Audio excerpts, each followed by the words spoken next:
Buffalo, New York, AP, the white gunman accused of committing a racist massacre at a Buffalo supermarket made threatening comments that brought police to his high school last spring, but he was never charged with a crime and had no further contact with law enforcement after his release from a hospital, officials said.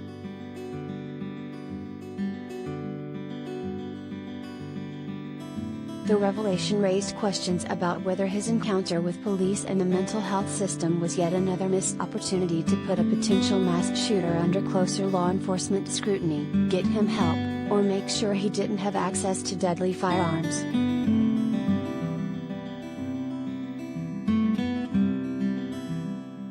Authorities said Sunday that they were investigating the attack on predominantly black shoppers and workers at the Tops Friendly Market as a potential federal hate crime or act of domestic terrorism.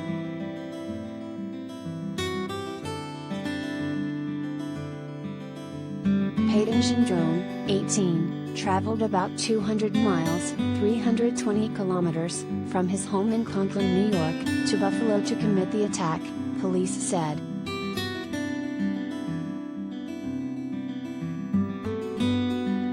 Federal authorities were still working to confirm the authenticity of a racist 180-page document, purportedly written by Gendron, that said the assault was intended to terrorize all non-white, non-Christian people and get them to leave the country.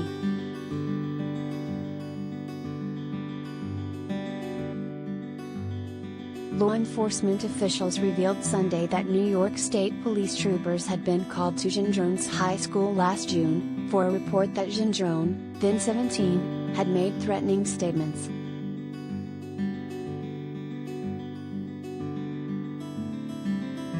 Gendron threatened to carry out a shooting at Susquehanna Valley High School, in Conklin, New York, around the time of graduation, a law enforcement official who spoke on condition of anonymity said. The official was not authorized to speak publicly on the investigation.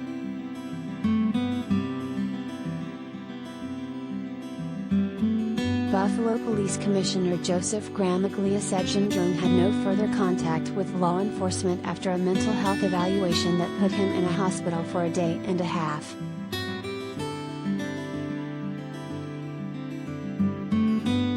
Nobody called in, he said. Nobody called any complaints, Gramaglia said. The threat was general in nature, he said, and not related to race.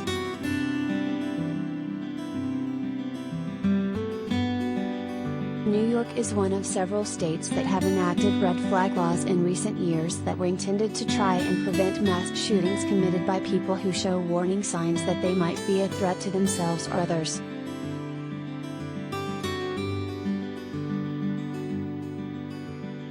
Those laws allow law enforcement officers, a person's family, or in some cases, medical professionals or school officials to petition courts to temporarily seize a troubled person's firearms, or prevent them from buying guns.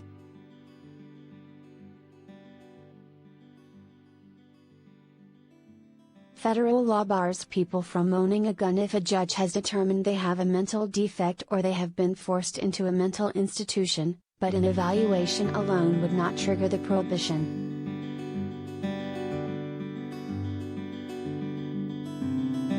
It is unclear whether officials could have invoked red flag legislation after the incident at Susquehanna Valley High School.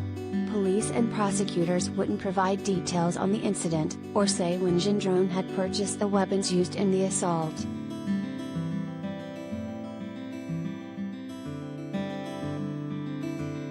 The long list of mass shootings in the U.S. involving missed opportunities to intervene includes the 2018 massacre of 17 students at a high school in Parkland, Florida, where law enforcement officials had received numerous complaints about the gunman's threatening statements, and the killings of more than 24 people at a Texas church in 2017 by a former U.S. Air Force serviceman who was able to buy a gun despite a violent history.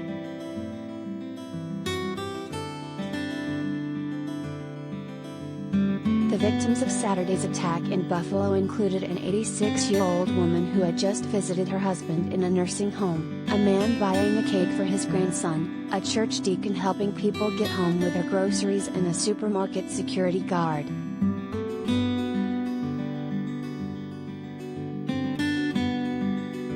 The shooter live-streamed the attack on Twitch, prompting scrutiny of how fast social platforms react to violent videos.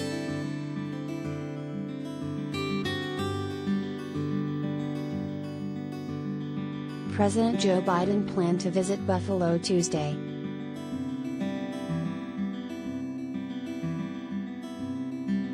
Gendron surrendered to police who confronted him in the supermarket's vestibule. He was arraigned later Saturday on a murder charge. Relatives didn't respond to messages.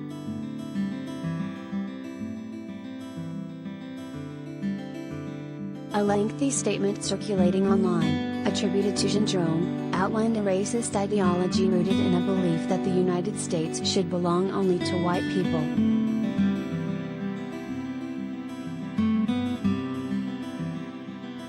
Portions of the Twitch video circulating online showed the gunman killing multiple shoppers in less than a minute. At one point, he trains his weapon on a white person cowering behind a checkout counter, but says sorry, and doesn't shoot.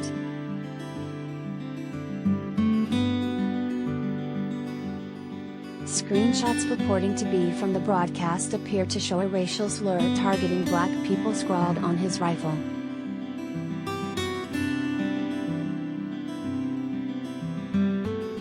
Authorities said he shot, in total, 11 black people and 2 white people Saturday.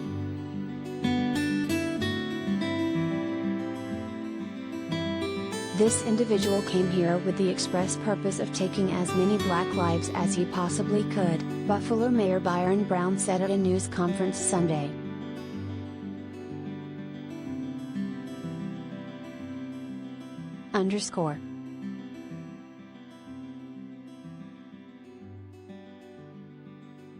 Associated Press reporters Robert Bumstead in Buffalo, Michael Hill in Albany, New York, Travis Lawler in Nashville and Jake Bleiberg in Dallas contributed reporting.